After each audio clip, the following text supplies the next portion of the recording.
Everyone called Zeke Draker useless and a failure of the DragonSlayer bloodline. He died weak, but at death's edge, an elder dragon's soul awakened within him. Now thrown 20 years into the past, he returns with immortal power and a promise to carve a legend no one can cast aside. Zeke Draker was a stubborn lad, refusing to give up information on the coveted ancient relic despite an amputated hand. His enemies called him, the Northern fought him, and they were bracing themselves to torture him. But he had no intention of letting this end with him not being able to do anything about it. He was the Draker household's first failed awakener, Zeke Draker, because he was born into the great DragonSlayer.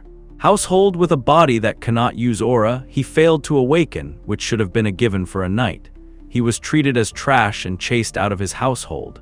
This is why Zeke did everything he could to become stronger to survive. Someone once said, if all you pursue is strength, then you will have nothing in the end. But Zeke thinks of it as bad advice. While his nemesis were busy on head-tailing about who gets to torture him first, Zeke had already stood up, ready to fight. He believes that the advice about pursuing strength is only set by those who are strong. Those who are weak will be trampled on by the strong, and what belongs to them will be stolen. That is the truth of this world. Without any trouble, Zeke was able to fight off his nemesis. However, despite killing those two, the backup reinforcements had arrived. They couldn't believe that the Northern Phantom was able to attach his arm back. It was truly shocking. But whatever the case is, they are certain he will probably die if they cut his head off. And so they begin to charge at Zeke from all directions, circling around him. By the end of that fight, Zeke managed to kill all of them. But that does not mean he remained uninjured. He was coughing up blood, and he had been stabbed in the back by many swords. As his vision becomes hazy, he realizes he might be dying soon. Even though he could not take his revenge, he was able to steal the relic that the Emperor was after. He guesses he did achieve something after all. He takes out the relic and apologizes to Alicia before succumbing to death. Little does he know, the ancient relic awakened. One of the triggers can be strong will. Apparently, the soul of an elder dragon is engraved upon the will of the one who persists. And so when Arjun Mayer activated and asked Zeke if he agreed to it, Zeke was hearing random nonsense now that he is about to die. At least that is what he thinks. In his mind, he asks it to quiet down, and it does as it pleases. With that, the Awakener's agreement was confirmed and an irreversible promised power was activated. As the countdown began, Zeke began to lose consciousness and died. That is what happened. But after regaining consciousness, Zeke finds himself in an altogether different body. A body of a child, making him wonder if he went back to the past. It was truly hard to believe. Zeke can still feel the sensation of the sword being stuck into his stomach vividly. Plus, he thought this place felt familiar. This is the Cradle, the Draker household training institution. The Draker household is known as the DragonSlayer family and is one of the 3 great transcendent households. Tarakan Draker was the hero who saved the continent by killing the evil dragon Bahamut in the war 1,000 years ago. His descendants founded the current household. Perhaps it is because they were the descendants of the dragon's lair, but all of the descendants of this bloodline had the blessing of aura. With that, they were easily able to awaken their high-level aura and become knights. All except for Zeke. Suddenly, the system pops up, revealing that the administration system is restarting. The sudden voice surprises Zeke, and he looks around, wondering if he misheard. But his eyes widen as the voice continues speaking up, revealing that the soul of the Awakener has been confirmed to be 100 aligned. It then began to activate status window viewing. Soon, he could see the windows and began to scroll through them. This makes him wonder if an artifact got activated. He sees his status window and learns that he received the blessing of the ancient dragon. Zeke explores the system and is amazed to see he can go through this with magic videos. Plus, he can navigate through it in a similar manner. He takes a look at his class skills. He remembers his master telling him about people of the ancient world categorizing themselves into classes depending on what they're good at. Each class would train in a specialized technique known as skills. Since Zeke's class is healer, he can use a skill known as healing. He remembers when he awakened, she trained him so hard until he was on the verge of death. In any case, according to the status window, he deduces that he is already a healer.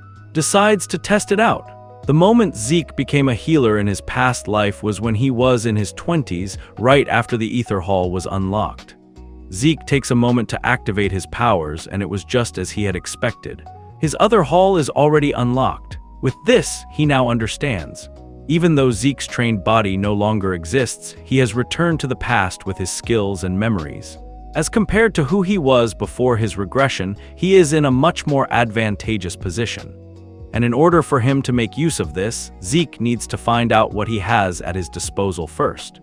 He suddenly jolts from his thoughts as there is a knock on the door. He doesn't answer, as he was busy panicking about how to turn off the status window. Unfortunately, the person standing outside the door seemed impatient, and they began to come in. It was his exclusive servant, Decker. Zeke becomes relieved as it seemed Decker could not see the windows. But his next problem was, what about how furious Decker was? This reminds him of how he was scared of Decker when he was young. While he has the mind of a 32-year-old, he guesses he cannot help but feel the fear that is engraved into his body. Just then, the system activates his composed mind skill. To his surprise, his nervousness disappeared in an instant. According to the skill, the mental state of the user will not be shaken regardless of the situation. He found it pretty convenient that it activates automatically. And so now composed, Zeke understands that he's talking about the evaluation test, pancreation. All Drakers go through a training system called the Cradle starting when they are 7 years old. For 5 years, they go through strict basic training. The instructors evaluate the incoming students each year through competitions of swordsmanship as well as combat of pancreation without rules. The opponents are chosen by the instructor, but there are occasions when the students choose whom they fight, given that they both consent. As there are no rules, there are people who come out of the fights with injuries or even those who do not make it out alive. But because this competition is what chooses the class the students are placed into within the academy, the children had no choice but to fight with all they had. And so, it was the day of the pancreation evaluation test. The head instructor and moderator was Pan Mark. Soon murmurs ensued in the crowd of children as they saw Zeke. They all sneer, unable to believe that he is here again after the humiliation he went through last year. They couldn't believe he is in that direct bloodline of the DragonSlayers. The test soon begins. Zeke sighs and watches the fights happening one by one in boredom. He guesses he used to be deathly afraid of this when he was young, but these guys are nothing now. Little does he know that his opponent was ecstatic to fight with him. It is soon Zeke and Leon's turn to duel. While Leon seemed pretty confident, Zeke was also rubbing his eyes casually. Leon couldn't believe that Zeke is back here again and guesses that he did not get enough of his attention last year. It is because last year Zeke had apologized and begged for his life from Leon. He's been his opponent every year. Zeke is certain Leon has pulled strings behind the scenes. He couldn't believe that that piece of scumbag has to be his cousin. In Zeke's past life, the 4 siblings of the direct bloodline never had the chance to meet. However, there were more than a dozen cousins who were more than willing to bully him. Leon asks if he did not learn his lesson earlier. Zeke remains unfazed after activating his class skill of composed mind. It has been a while since he had to listen to Leon's stupid insults. He calmly confronts Leon, saying he is not going to be nice if he calls him that again. Leon flicks his hair, asking what he is going to do. But that move proved very consequential for him. It is because he was instantly punched by Zeke with a critical strike. Zeke was a bit taken aback. He only meant to knock Leon out, but the skill got activated when he just punched like usual. The head instructor was shocked and asked Zeke why he attacked before he even announced the start.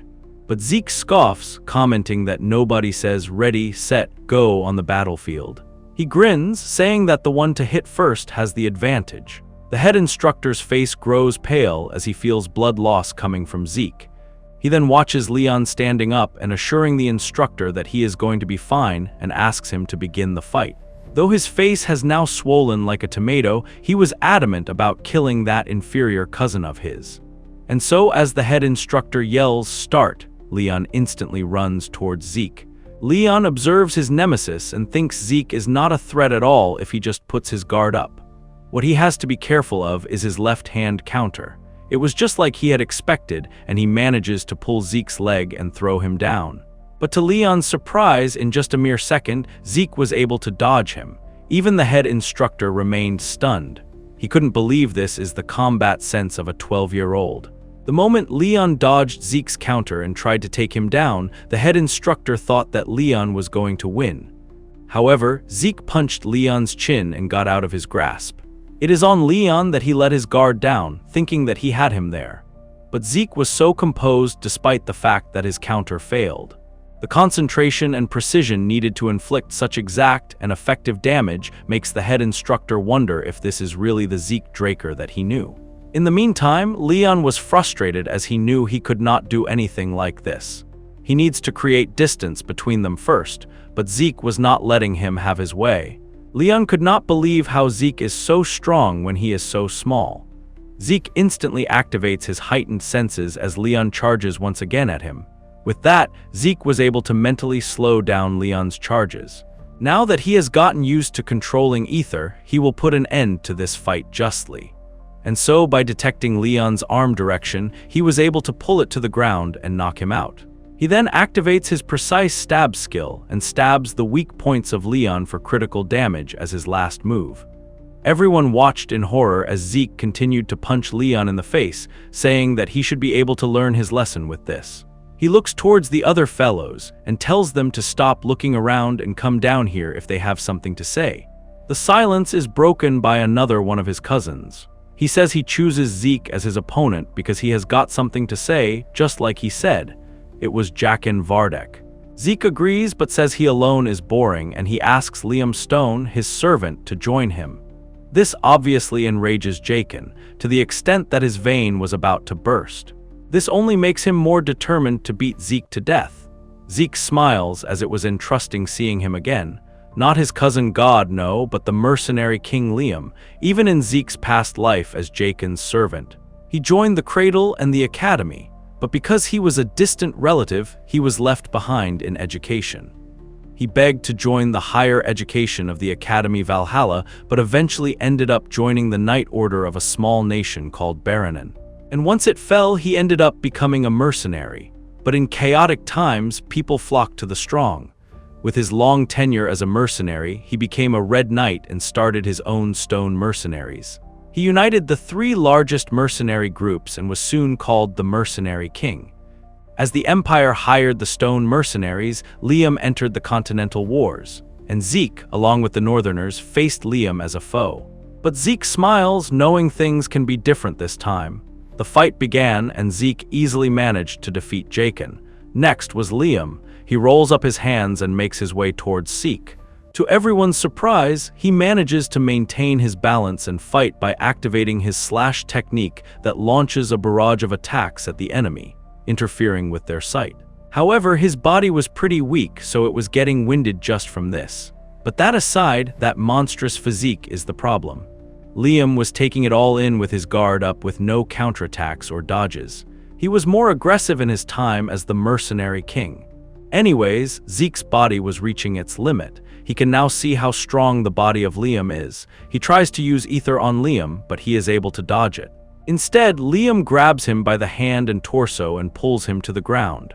However, he manages to escape and leap punch him on the back. Then he uses his scale of heightened senses and headlocks the man. It is because no matter how strong the man's body is, he cannot do much without oxygen in his brain. But Liam wasn't giving it up without a fight. The scene shifts to a later time where Zeke's assistant was asking if he is all right, but Zeke knew he wanted to check if he had awakened his aura. As the man touches his wrist to check his pulse, Zeke flinches. He senses a blue aura radiating from the man, making him wonder if he is a blue knight. When you are checking whether someone has a vacant, you usually just take a look at their danshan, but the man was being really thorough with it. Imbuing someone else with aura is difficult enough on its own. He is able to control it so precisely like this. He has got to be a blue knight. Not all knights are the same. They are classified in accordance with their martial prowess and aura manipulation proficiency. White swordsman is the novice level. Most children before the blessing rite are white swordsmen. The yellow swordsman level is achieved if you have awakened your aura and opened your danshan. All trainees of the cradle become yellow swordsmen after the blessing rite. Once you have learned to freely control aura, you earn the title of Knight. Purple Knight is a level at which you can reinforce your sword with aura. Blue Knight is the level for which you can manifest an aura blade. And the realm of those who have transcended their limits, the realm that the mercenary King Liam and Zeke had reached before his regression, is Red Knight. There is also the Black Knight, but there are only a very few of those monsters in the entire continent. And so this is why Zeke could not believe that someone skilled enough to be a commander ended up acting as his babysitter. Zeke thinks there is no way the man can detect his ether, something only 2 people in the entire world can use. The man's face darkens as he asks Zeke if he is hiding something from him. But Zeke seemed equally suspicious of him and asked if he was hiding something from him. The two become quiet, and Zeke breaks the silence by saying he was joking. Decker asks why he has changed so suddenly, to which Physique says his question is wrong. He should be asking why he has only changed now. He then reveals that many more things will change from now on. Things are just going to the rightful places, so all Decker needs to do is follow him. Decker looks at him quietly and then obliges. He then reveals he has already prepared the training room he asked for.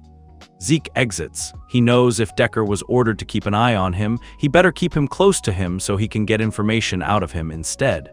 The problem then would be who ordered him to keep an eye on him? Zeke does not assume it is someone from his mother's side and believes it must be one of his siblings. Zeke makes his way towards the personal training room and is amazed because clearly the household was really living up to its name. He then decides to check out the system. His slash skill had become quite proficient. He deduces that it goes up the more he uses the skill. He remembers how earlier the skill was naturally activated based on his actions, which makes him wonder if he had it before then. If you learn something new, will it be added here as a skill tool? He had many questions, including what the difference is between a skill and a class skill.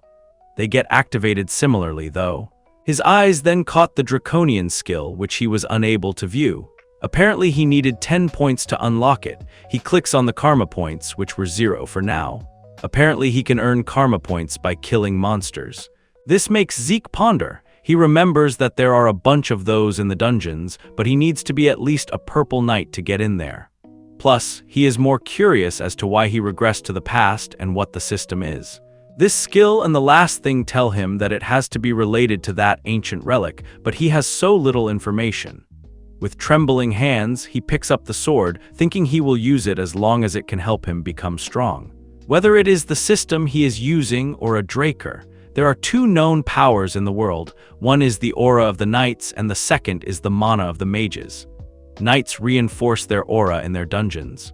Mages handle their mana through circles. The powers are on opposite ends of the spectrum, so if you have awakened one, you cannot awaken the other. However, Zeke was unfortunate enough to be unable to awaken either Danshan or Circle. He was abandoned by his household and met Master during his vagabond days.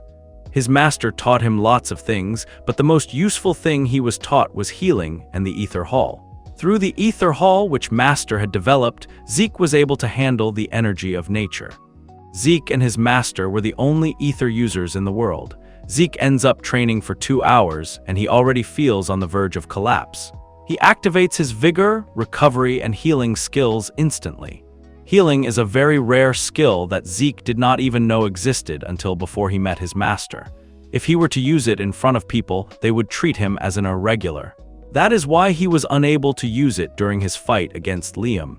He had to hurry to heal himself as soon as he got back to his room, and so after recovering, he kept on training. That is, until it came to dinner time.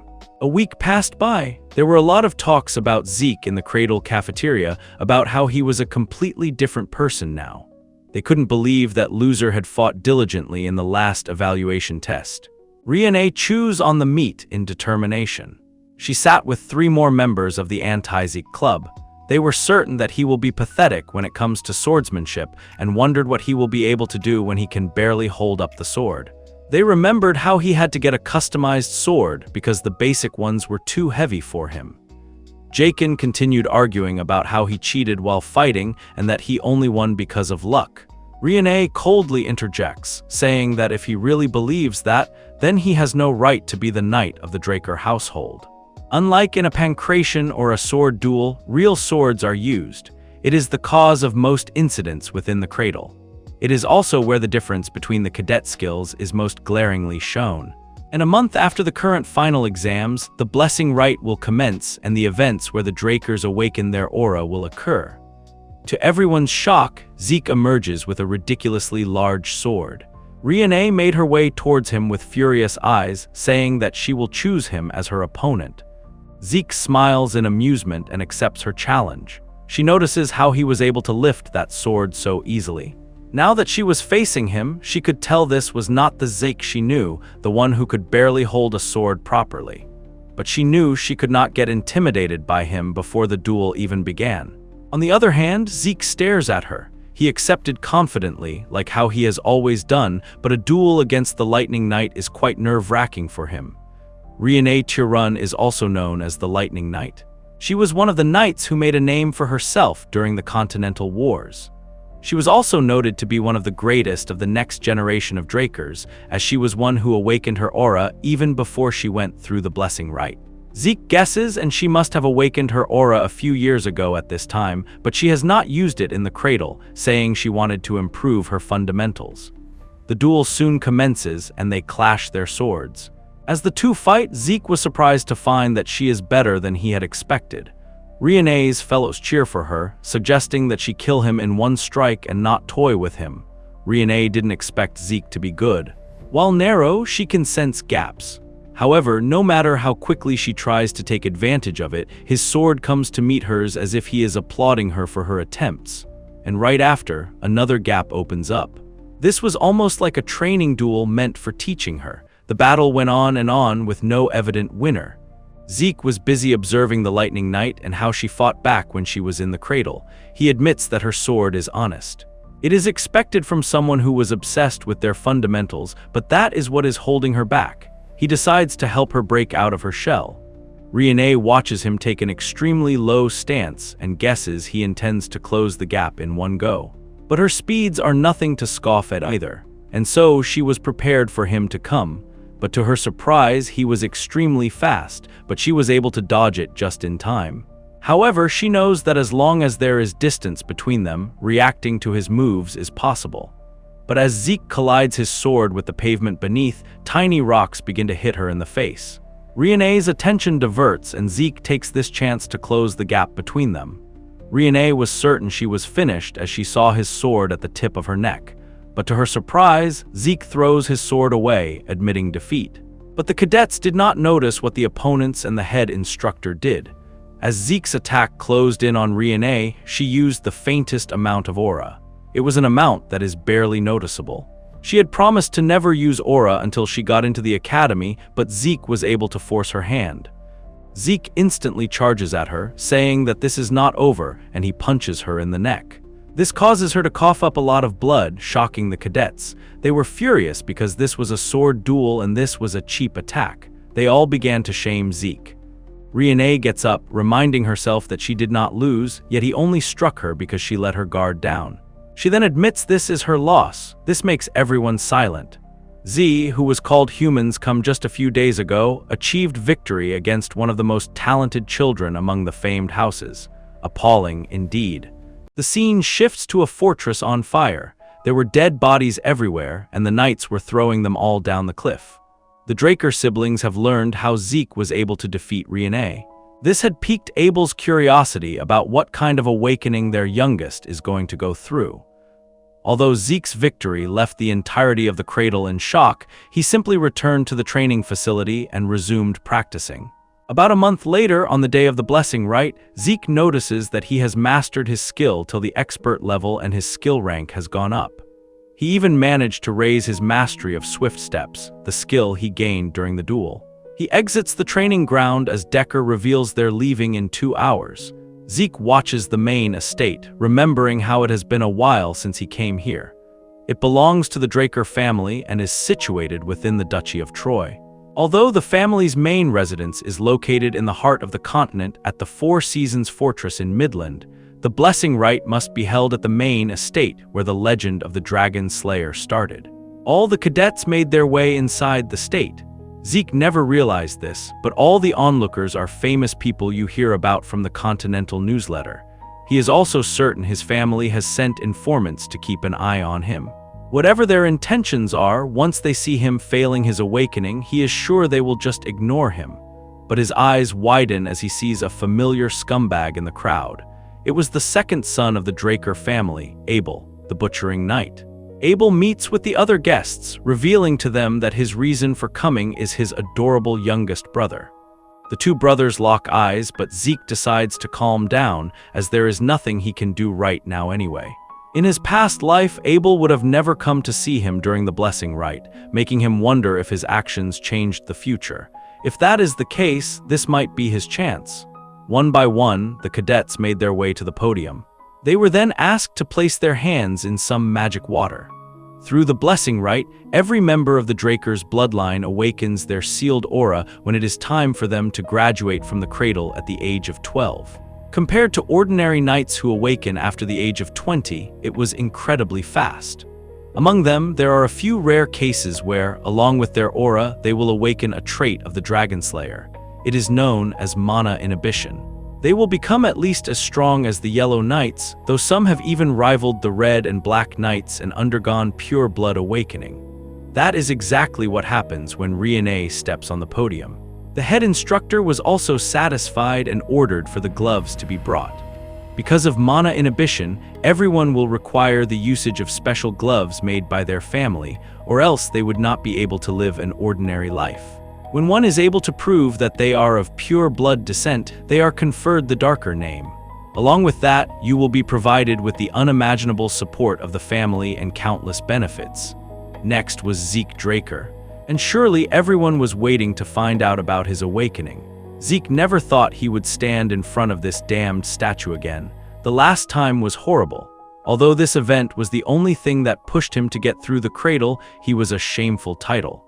However, this time everything is different. Not only can Zeke heal, but he can manipulate ether. And on top of that, he did not give up and surrender, but he stood up for himself with his own will. That is why he hopes for the bronze stat to take care of him. To everyone's surprise, the knight stops. Abel was also shocked to see it. Zeke was extremely infuriated, as he should have expected this. Thanks to his scumbag brother, he became too confident. The onlookers could not believe that he failed to awaken. He couldn't believe how he was able to beat Riene then, and they called him an embarrassment to the family. Zeke was not surprised by the reaction, as these people never changed. But it doesn't matter, as there are plenty of ways to get stronger other than awakenings. Suddenly, the system message window pops up. It apologizes to Zeke for delaying a message, as there was an error in its processing.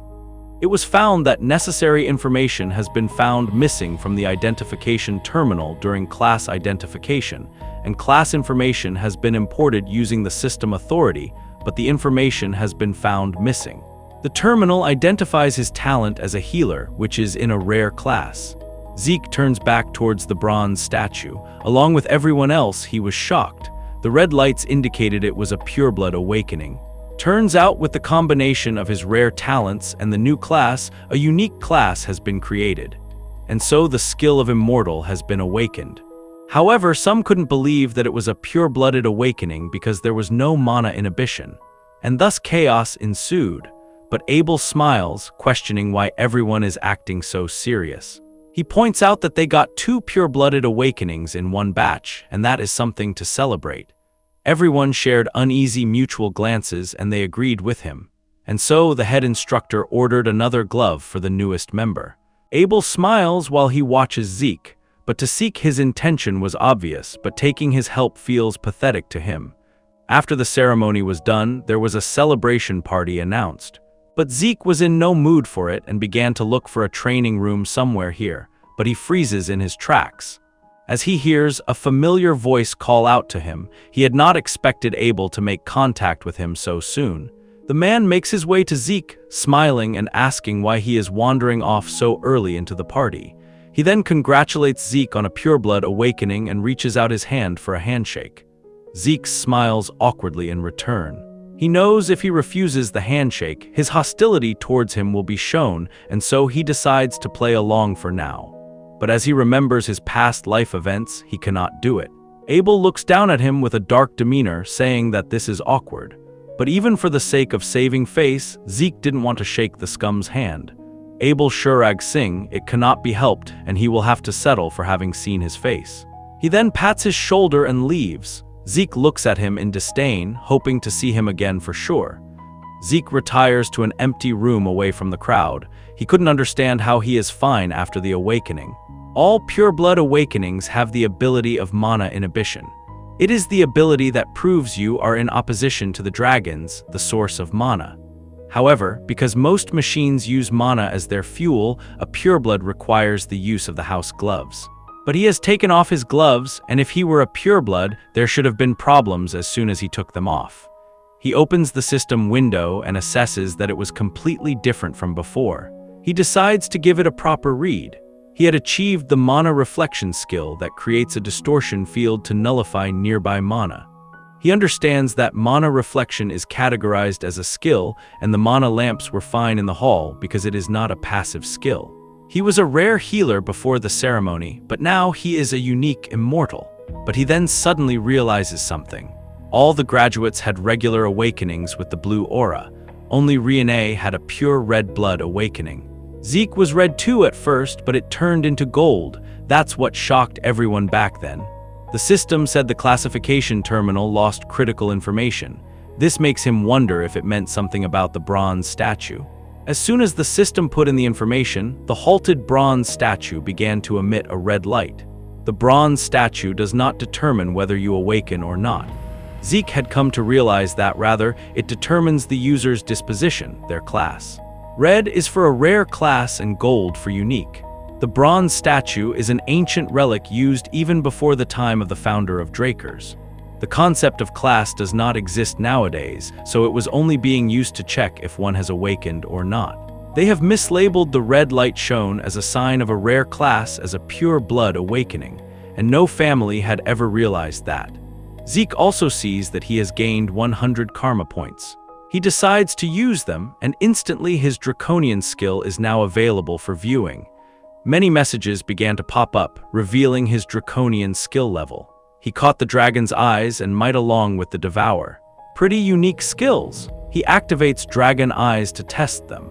According to this skill, it allows the user to view detailed information of an individual after careful observation. He looks outside the window, knowing that this will be pretty useful. He begins to look around the room, and pretty detailed information about every inanimate object begins to pop up on the screen. His body instantly becomes weak, and he retires to a chair. Might be because the system had processed a lot of things in such little time. He knows he cannot use these draconian skills if they are like this. He instantly activates his healing and vigor recovery class skills. It is then that he realizes that all his class skills have changed into passive abilities and their levels have increased by 1. Now his body will automatically repair itself. He decides to test the infinite healing factor. He slits his wrist, but it immediately begins to heal. He smiles, deciding to finish the 5-year academy in 2 years. Draker Academy is the greatest knight academy on the continent, one that any aspiring knight would give an arm and a leg to enroll in. The Duchy of Troy, in which the academy is located, teems with life each time the new semester rolls around in spring. The higher-ranked students are no different from adults. They're all trained to perfection. However, if Zeke compares them to those from the cradle, they're still children from the great families. Among the countless branch families supporting the transcendent Draker family, the 3 families are called the Great Families: Tirun of Strength, Zimmons of Wisdom, and Vardek of Gold. But Zeke did not care one bit and walked away. Rather, he makes his way towards the high-class dormitory, Platinum Mansion. He remarks that it was surely nice to be a purebred. Platinum Mansion is a dormitory furnished with a training hall, a library, and various kinds of facilities. It is only open to the highest-ranked students, and even those from the cradle cannot enter it so easily. As for pure blood awakeners, they are given the special privilege of a floor master, an entire floor known as the Platinum Floor. Zeke is instantly welcomed by a bunch of housekeepers who escort him to his assigned floor, but Zeke found it a bit too much, even though he was a pureblood. He was told that Sir Decker is waiting for him in his room. Decker reveals he has something to deliver. His smiles as he sees it say that it is on a different level from temporary gloves. He says that now he has got new gloves, he wants to get a new sword while he is at it. Decker agrees with him. He says that the Duchy of Troy is close to the Giant's Mountains, so it is abundant with good quality iron and excellent craftsmen. It is to the point where people say that the first weapon of an academy, Illumina, is always a Trojan.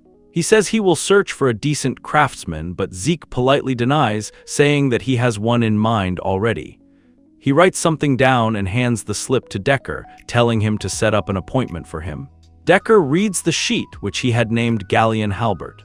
Decker becomes confused, as he has never heard of the name before, but he decides to contact them right away. He also asks Zeke to review the relevant documents beforehand, as the classes will be starting tomorrow. Zeke groans about his nagging but agrees. Given how the Platinum floor is completely isolated, he guesses he will have a lot more freedom to develop his draconian skills. There is a certain knock on the door, and the staff reveals that Floor Master Riene has sent a dinner invitation. Zeke agrees and makes his way to her floor. The two exchanged greetings and settled down for a meal before discussing business. Zeke begins to observe the Lightning Knight once more. He could see that she was fully utilizing her lower abdomen to control her aura. He wonders if she has already laid her eyes on the possession of Purple Knight. But why is her swordsmanship then stuck in a rut? He finds it a waste of her potential. They were soon done with the meal. Riene suggests they get down to business, and she asks him to accept her family's support. Zeke's eyes widen in shock, and he reminds her that both of them are pure-blood awakeners. Riene says that he must have a misunderstanding about pure-blood awakeness. It is true that they receive many privileges just like this Platinum floor, but they do not receive any benefits in terms of their growth.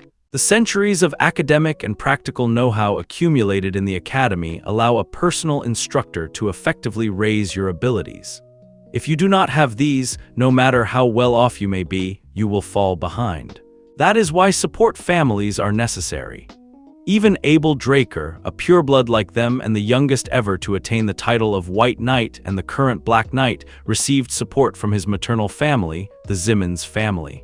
Although the patriarch of the Tirun family has not told her the reason why, he has told her that Zeke is not receiving support from his maternal family, and so she asserts that he accept her family's support. But Zeke instantly refuses, shocking her. He stands up and begins to relieve himself, saying he does not need anything more than what he already received as a pure-blood awakener. He says that in return for the meal, he will give her just one piece of advice she needs right now. He reveals that her sword has too much strength behind it. He smiled, saying that her greatest strength is the fluidity that arises from having a flexible body. He tells her not to receive attacks head-on and crush her opponents with strength, but to fluidly cast her opponent's attacks aside and land a single, delicate strike. If she can do that, she will grow several times stronger than she is now. He then thanks her for the meal and leaves. Riene slams her hands on the table in frustration. Her family is the herald of strength, and she was simply following her family's tradition. It's not that she is being conscious of others, but in the end, she knew he was right. She has been obsessed with becoming a person fitting of her family's name. This is what had been unintentionally projected onto her sword as a result. He simply saw right through that. When she was young, everyone praised her as a genius, and not one person gave her any real advice. This makes her even more curious about Zeke. In his past life, Zeke thought of this place as being hell itself, but now that he is a pure-blood awakener, this place is heaven. Money and power are not everything, sure, but there is nothing quite like this. He is soon approached by Owen Zimmons, the third son of the Zimmons family, one of the three great families. Schemes are a specialty of the family he used. Others bully him and cunningly maintain his own image.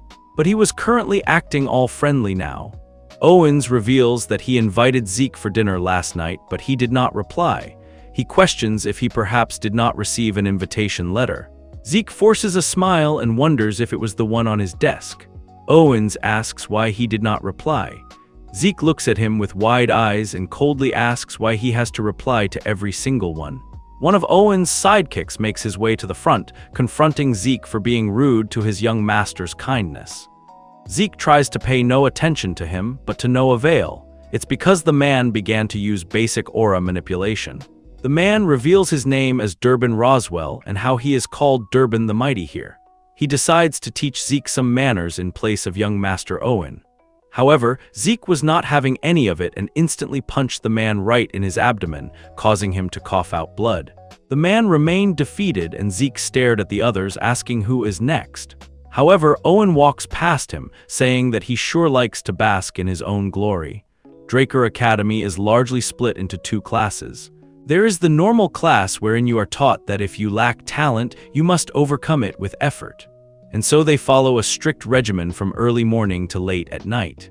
Next, there is the special class who choose their subjects freely outside of basic subjects. Even within the academy, the place where the greatest of elites gather is the special class. That is why Zeke hides some expectations. But most of the people here are just alumni of the Cradle. This is why he was low-key disappointed. Everyone became excited as the instructor announced that to encourage the special class of freshmen, someone very special has come today. Apparently not only was he the commander-in-chief during the Eastern Empire War 20 years ago, but he was also the hero that stopped the Empire's invasion with their resourcefulness alone. It was the dean of the academy, Howard Draker. A war hero? They worship him as a war hero and a tactical genius. But the truth is that the information he leaked to the enemy for the sake of his own survival just happened to throw the enemy into chaos. He is simply a traitor that got lucky. Zeke knew that that rat was not a hero. Rather, he is the main perpetrator that got him kicked out of the academy. He would lose the only remaining place where he could belong and end up wandering. All across the Duchy of Troy, he was eventually caught by slave traders and sold off through the Southern Cartel. And so in this life, Zeke was determined to make him pay back for that. After Howard left, the instructor suggested they begin basic classes immediately, take their swords, and head to the arena.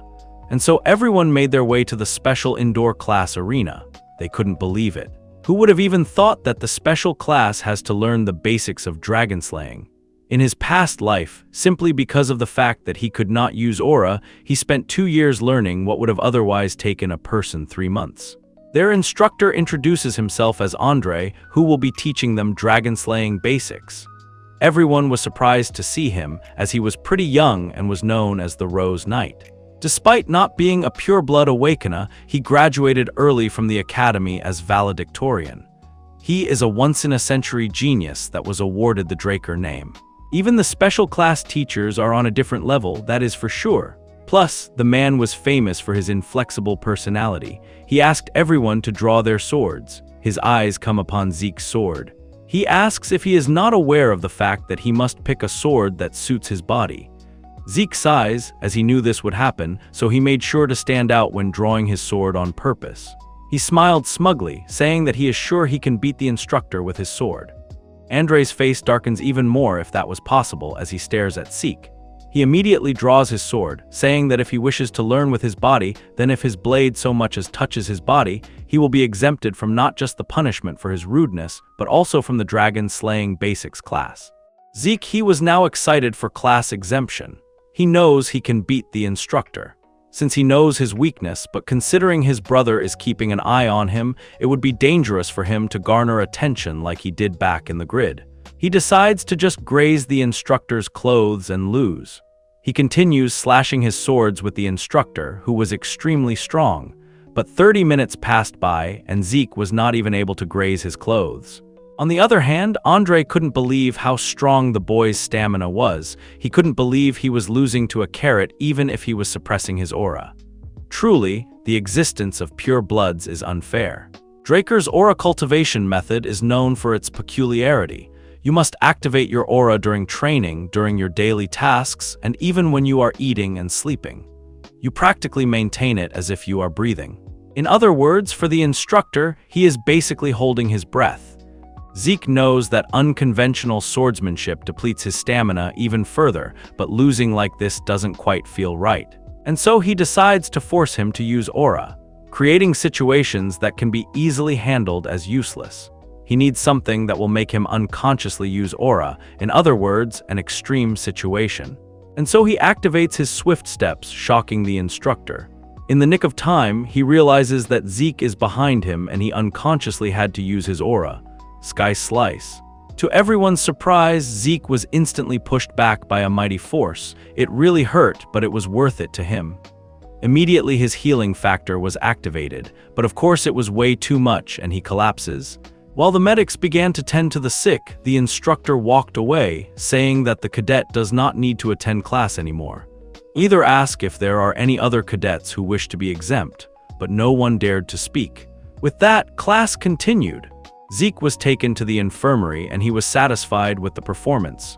While he was not able to graze the instructor's cloth, he got him to use the aura. He said he wouldn't and acknowledged his abilities. In conclusion, the instructor got disciplined and Zeke obtained free time. For him, it was a win-win. He remembers how the instructor's last attack was the most basic move of the dragon's laying arts. It was chapter 1, the first verse, Sky Slice. However, because it came from a blue knight, its force was nothing short of incredible. Regardless, Zeke can still beat a blue knight considering his limitless stamina and healing, but this is not enough to live freely. In order not to be restricted, he needs unrestrainable power, the power that would not let him submit to anyone. He is instantly cut off from his thoughts as a drunken man approaches him closely. He points out that he is Arthur's youngest son. Zeke's eyes almost pop out of their sockets in utter surprise. The drunken man grinned, saying that his eyes are the same as that arrogant scumbag's. Zeke could not believe that he was not able to sense the man despite the strong stench of booze. Not to mention he's calling the current patriarch of the Drakers an arrogant scumbag. Pretty daring. He asks the man who he is.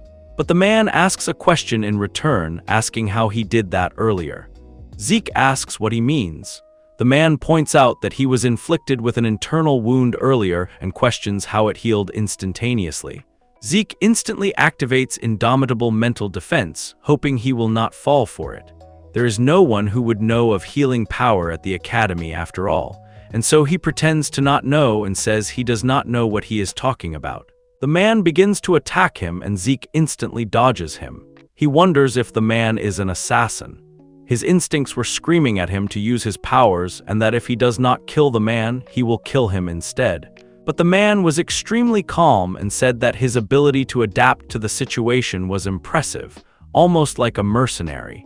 Zeke wasn't getting a good feeling and wondered who the hell he is.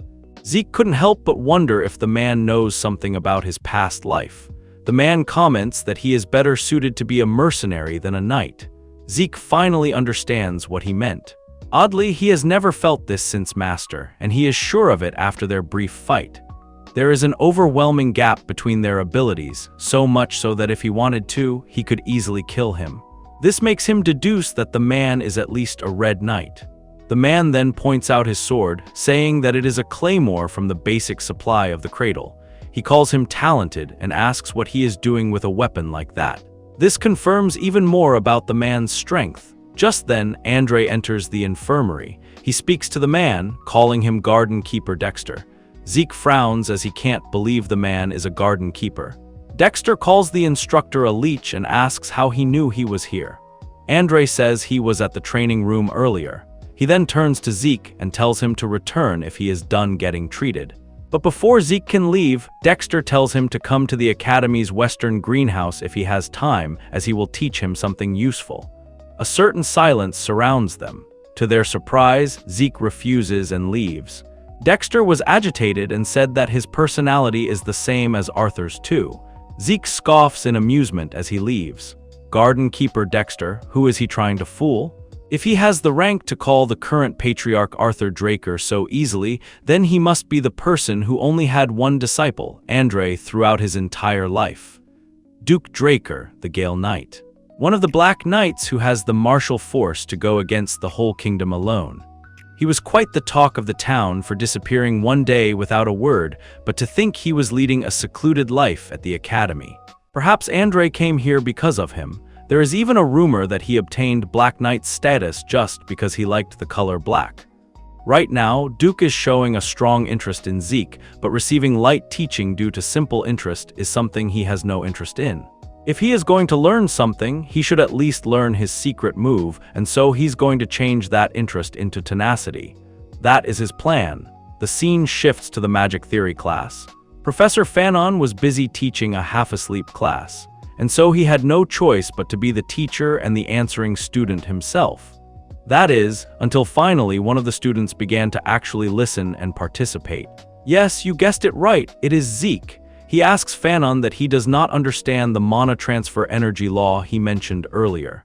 Fanon beams with excitement, as it was his first time getting a question.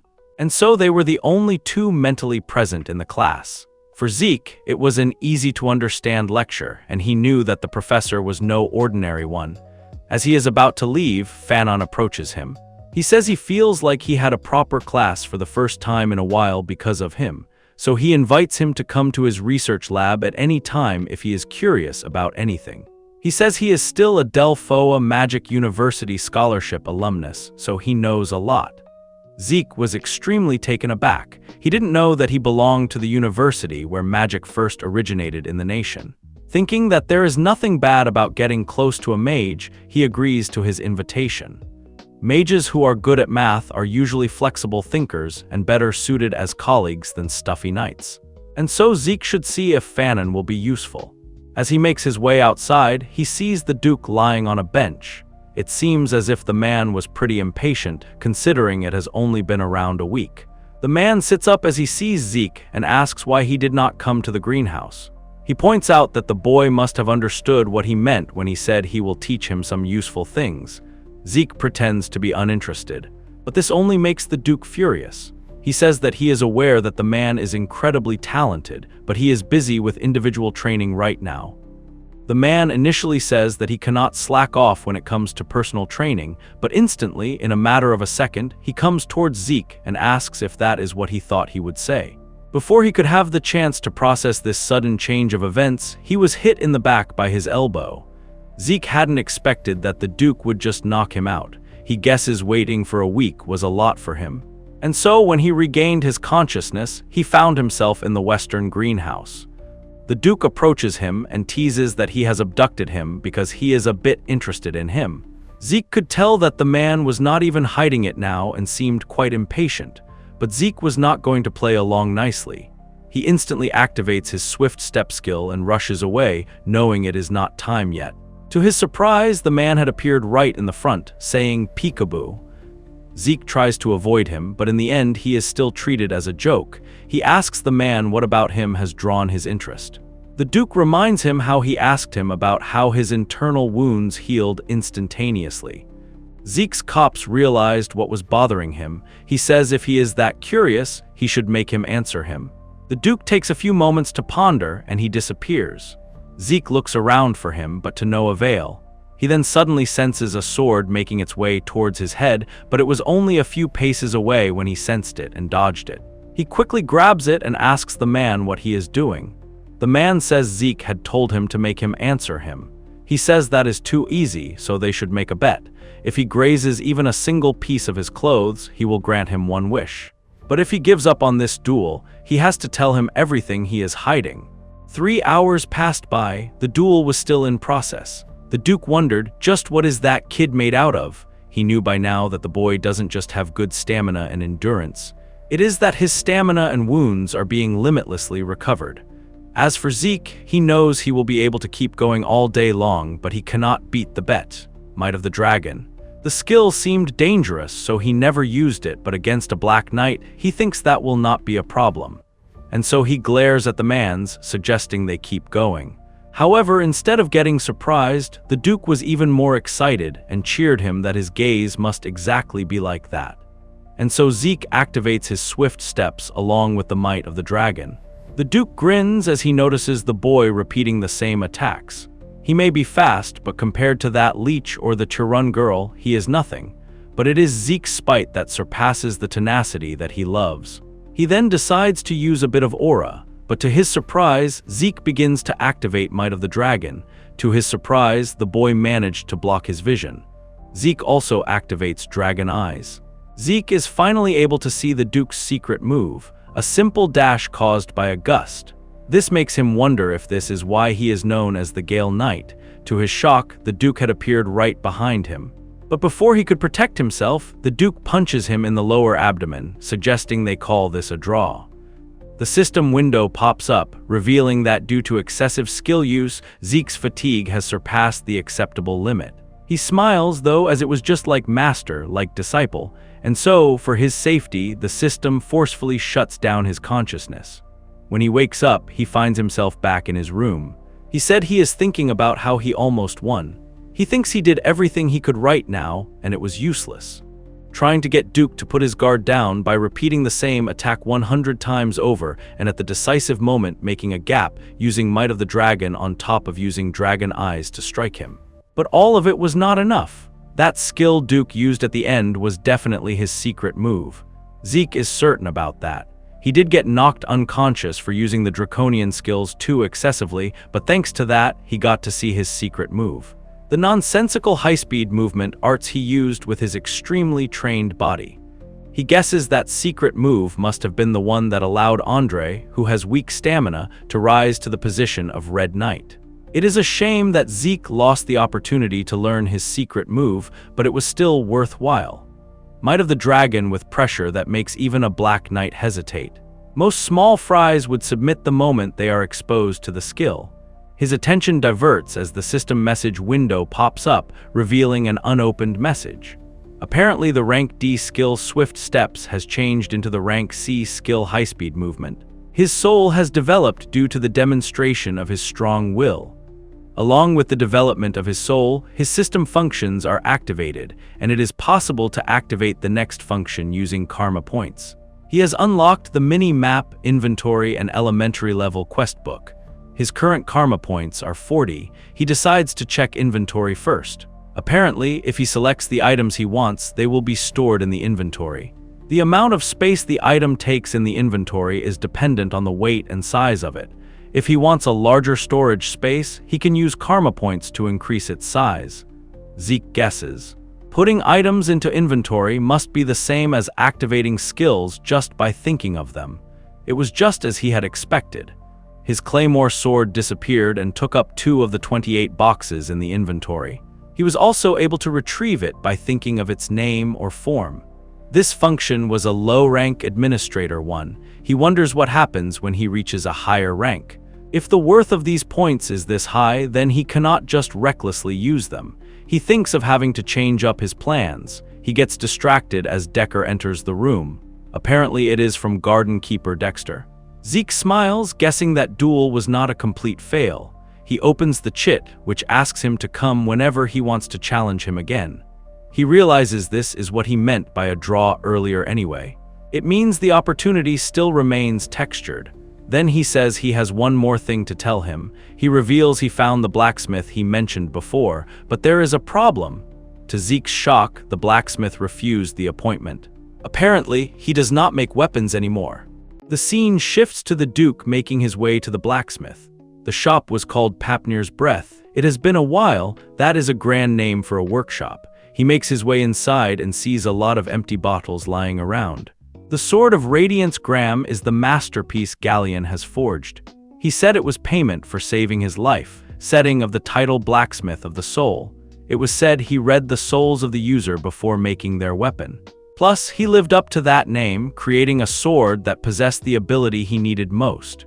It was the ability to replace ether with aura, and he was currently facing the greatest blacksmith in the continent who made that sword. But to his surprise, he found him in a very disheveled and drunken state. Galleon takes one look at the kid and tells him to get out, as this is not a place for children. Zeke remembers that while he was a person who had a moody temperament, it was not to this extreme. He wonders just what happened before he met him exactly. He gets a bucket of water and throws it at the man without any hesitation. He even smiles and asks if he is awake. Now he can ask why he rejected his commission. Galleon spots the family crest name and realizes it was a drinker. He apologizes for showing discourtesy. He trembles, saying how can he create what someone else wants if he cannot even make what he himself wants. Zeke remembers how he was already the greatest blacksmith on the continent back when he met him, and Galleon never told him what kind of life he led before that. He probably does not want to share the embarrassing past, but he cannot just wait 10 years for him to come around. Zeke begins to observe some of the weapons. He waits, saying he wishes to see some of his failures.